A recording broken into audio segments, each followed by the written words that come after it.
Guten Abend, liebe Zuschauerinnen und Zuschauer, und herzlich willkommen zum Panorama, heute moderiert aus Münsingen.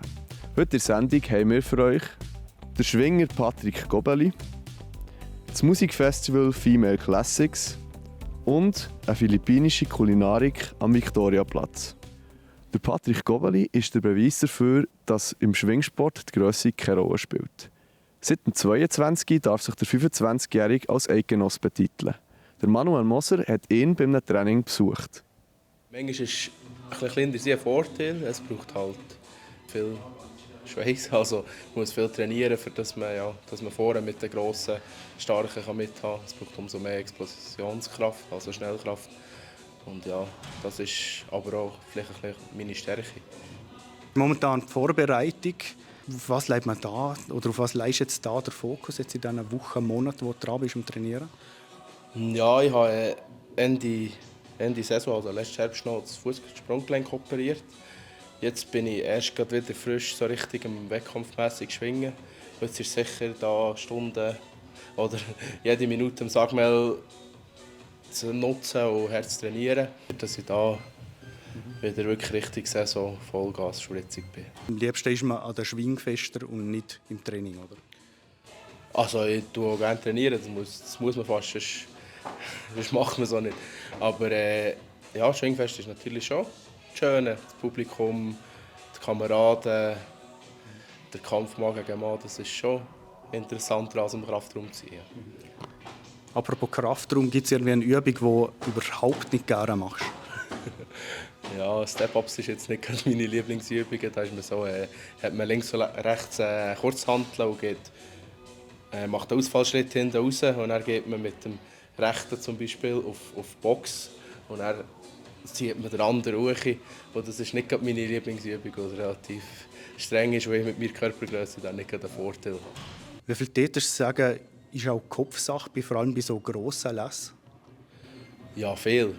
Extrem viel. Also, klar, es gibt Gegner, die liegen ihm einfach nicht. Und da kannst du wie auch nichts dagegen machen, aber im Kopf entscheidet sich schon relativ viel.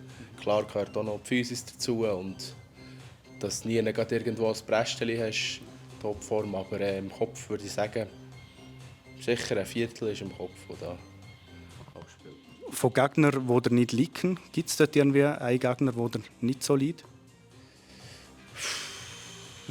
Oder gerade in den Sinn kommt? Ja, der Restbier liegt mir nicht gerade so. Aber ja, das genieße jetzt gerade Zeit zu probieren, mir da einen Plan zurechtzulegen, dass ich dann vielleicht dieses Jahr oder diese Saison könnte aufs Kreuz legen. Ja. Female Classics. So heisst das Festival, was darum geht, Komponistinnen mit ihren Stücken eine Bühne zu bieten. Daniela Dambach hat mit der Gründerin Meredith Kuliev geredet. Ich habe herausgefunden, dass es Komponistinnen gibt und dass es Werke von denen gibt schon seit Zeiten von Bach, also eigentlich schon immer, und dass auch Noten erhältlich sind und dass es gar nicht schwierig ist, die Noten zu finden. Und dann, ja, ich dachte, das geht ja nicht. Meine Motivation ist, dass man einfach selbstverständlich Komponistinnen ausspielt, genauso wie Komponisten. Aber jetzt könnte man ja sagen, das ist ja jetzt auch nicht so divers, wenn hier nur KomponistInnen gespielt werden. Ja, das ist klar. Das ist auch das grosse Ziel von Female Classics, ist, dass wir uns selber abschaffen, dass es uns nicht mehr braucht. Wir spielen so lange 100% Komponistinnen, wie die anderen fast 100% Komponisten spielen, dass wir ein bisschen einen Gegenpol machen und ein bisschen aufzeigen, hey, es ist möglich. Man kann sogar 100% Komponistinnen spielen, aber das grosse Ziel ist natürlich, dass es uns nicht mehr braucht. Dass es einfach selbstverständlich ist, dass da jedes Geschlecht gespielt wird. Wie zuversichtlich bist, dass du das erreichst, dass das abgeschafft ist und du einfach irgendwo am Strand im Singen bist? Ja, sehr zuversichtlich. Ich bin sehr zuversichtlich. Wir haben das Jahr 2024, wir haben das Internet, also, wir haben Bundesrätin. Also ich glaube, so schwierig kann das nicht sein.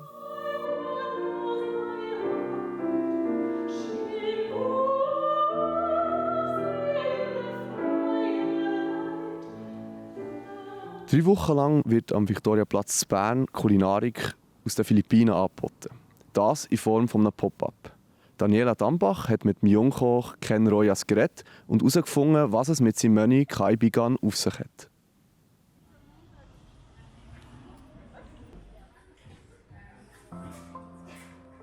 Was versteht man unter New Pinoy Kitchen?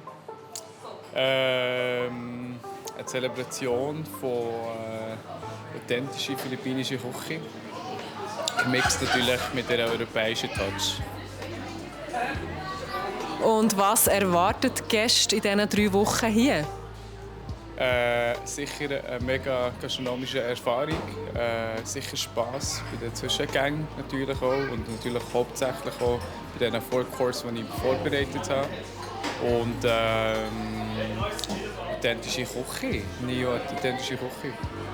Wo hast du dich denn inspirieren für die Gerichte? Ziemlich von der Streetfood-Szene auf den Philippinen, auch von allen alten Rezepten von meiner Großmutter, auch von meinen Eltern. So habe ich mich mega in die Situation gekommen. Die Zutaten stammen ja aber nicht alle aus den Philippinen. Was ist dir da wichtig bezüglich der Herkunft deiner Zutaten?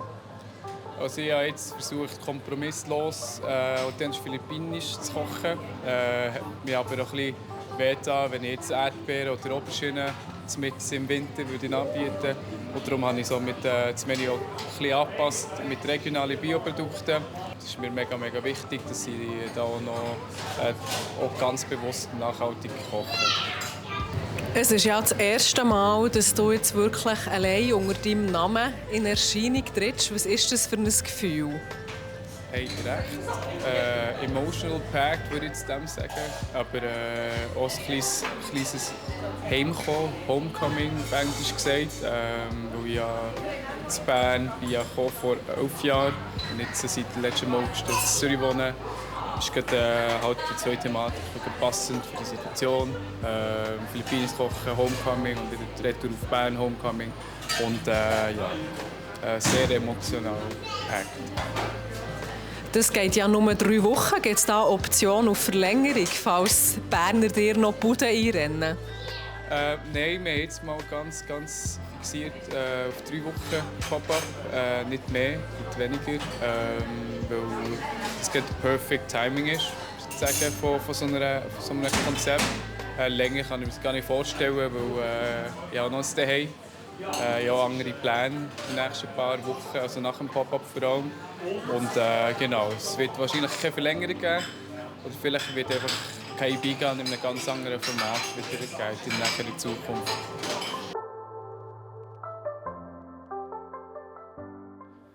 Das war es vom heutigen Panorama. Mehr Infos zu den einzelnen Beiträgen findet ihr wie immer unter www.plattformj.ch. Jetzt geht es weiter mit den Kollegen von Meteo News, die euch noch erzählen, wie das Wetter in den nächsten paar Tagen aussieht.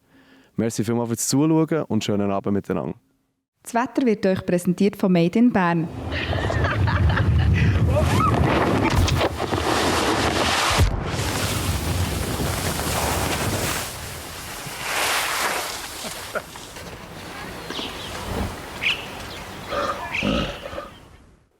Schön schauen Sie das Wetter hier auf der Plattform J, meine Damen und Herren, am Dienstagabend. Heute im Laufe des Tages ist es freundlicher geworden.